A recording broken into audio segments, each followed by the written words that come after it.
So what's up guys, ganito naman yung tutorial ulit natin. Yan, trending din yung mga bossing. Ganun pa rin po mga boss, punta tayo sa Google Chrome and type po natin yung Gemini AI. Tapos select lang natin itong nasa una, Google Gemini. Then select po natin itong plus. Yan, ngayon i-add natin yung pictures, upload files. Then pupunta po tayo sa ating gallery.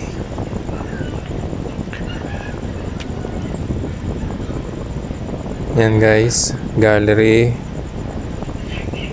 Yan, medyo mabagal na po para masundan po ng iba. Then siselect po tayo ng dalawang pictures. Yan, yung motor saka yung tao. Yan, dalawang pictures po.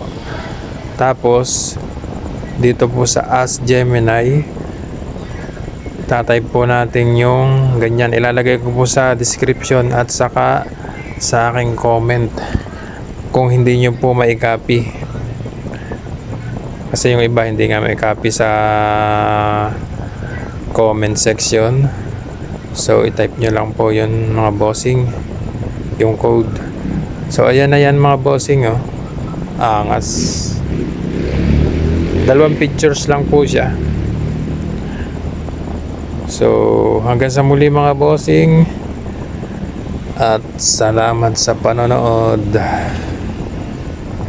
Good evening mga boss.